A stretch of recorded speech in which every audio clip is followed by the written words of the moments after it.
kekal itu. Terus di ayat 22-nya jual hartamu, kamu akan mendapatkan harta di surga. Itulah yang maksudnya hidup yang kekal itu, Bang. Gitu.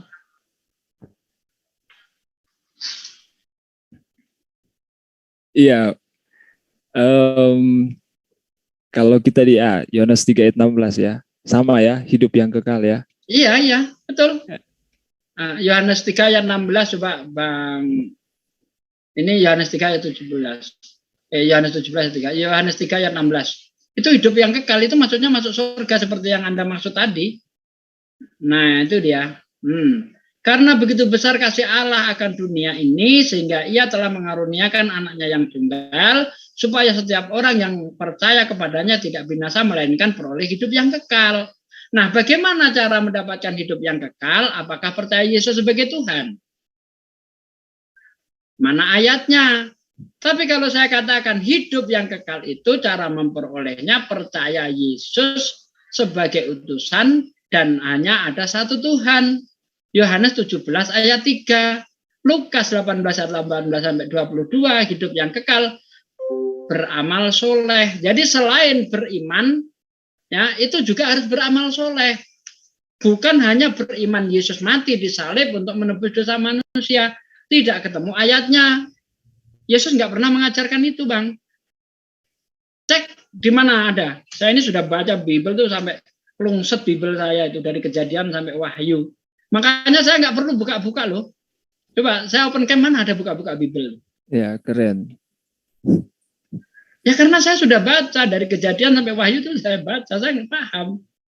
Itu di ucapan-ucapan Yesus itu tidak satu pun ya yang mengatakan bahwa percayalah aku mati di salib ya atau percayalah aku Tuhan mati di salib untuk menebus dosamu. Tidak ada syarat masuk surga seperti itu, tidak ada.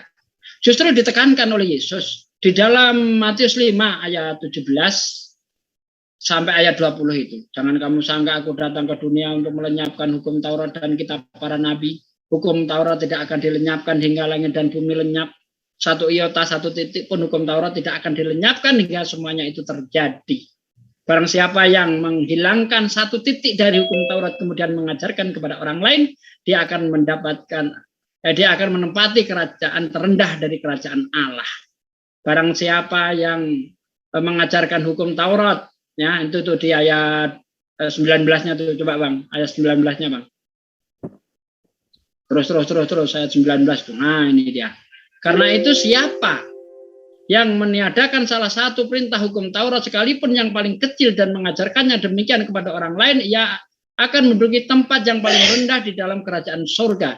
Tetapi siapa yang melakukan dan mengajarkan segala perintah-perintah hukum Taurat, ia akan menduduki tempat yang tinggi di dalam kerajaan surga. Ini dia.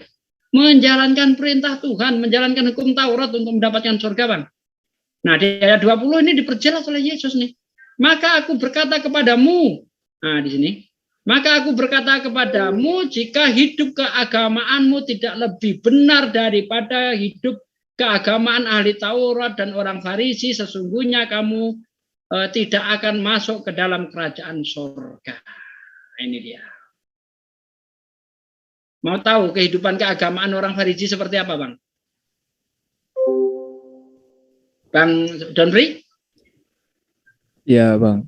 Matius 23 ayat 2 coba Bang gimana coba? Matius 23 ayat 2. Inilah kehidupan mereka, kehidupan keagamaan mereka itu seperti ini. Ahli-ahli Taurat dan orang-orang Farisi telah menduduki kursi Musa.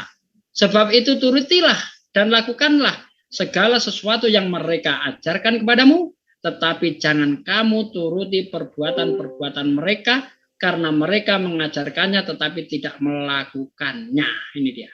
Kehidupan keagamaan mereka itu fasik, munafik.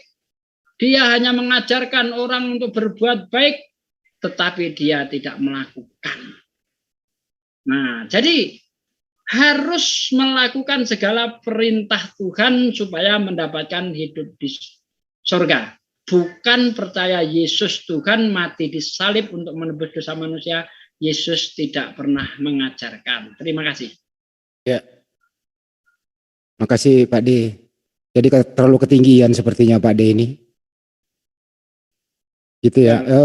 Mas Donpri, tadi kan Ya. dari awal kita sepakat ya bahwa Tritunggal itu menurut Anda agak sulit memang untuk dijelaskan ya. Nah, ini sampai di sini memang agak sulit untuk dibuktikan itu. Saya mohon ya, bukan mengajak nih.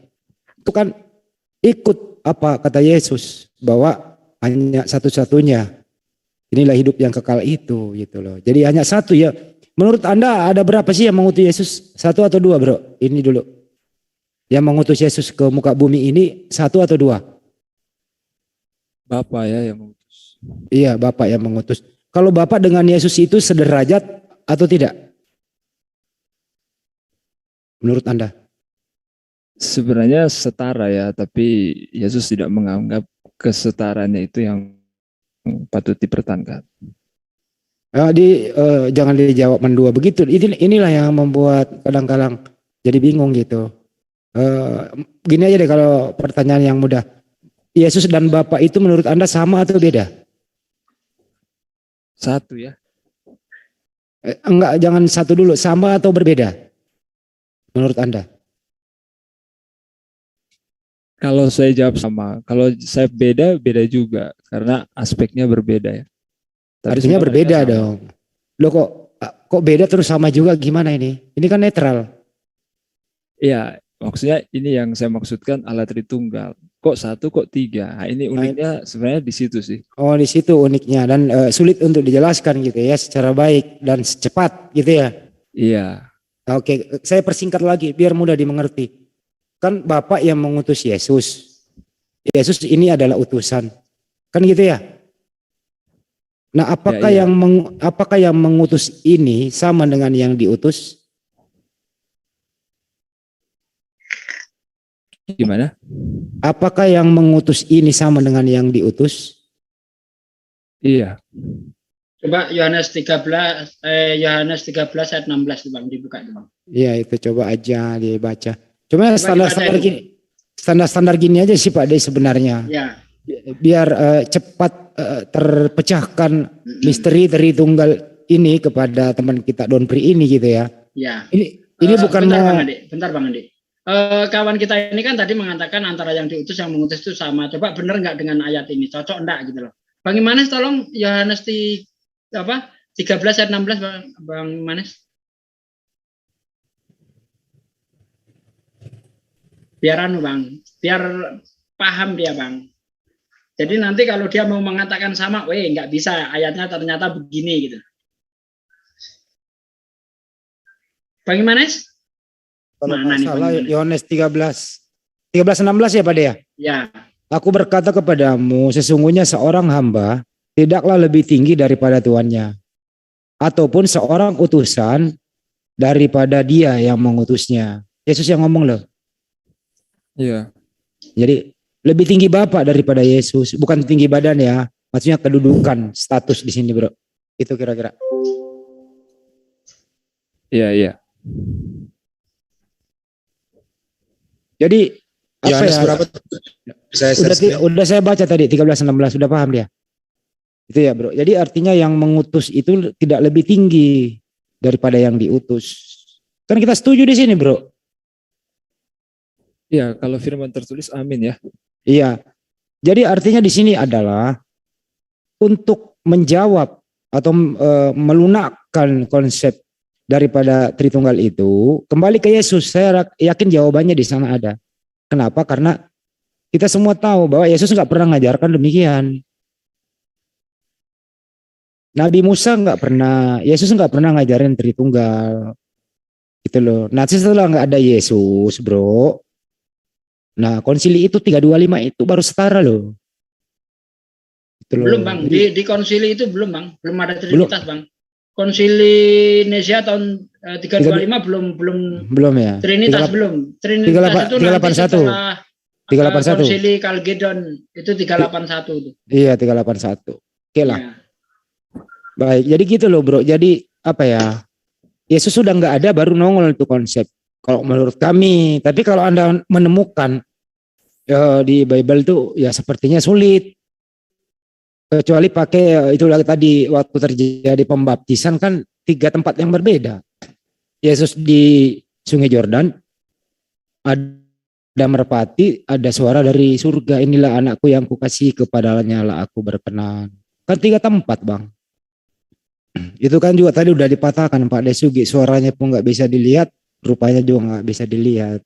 Nah, menurut juga Anda kan Trinitas ini sulit untuk diterangkan secara cepat dan mudah untuk dipahami.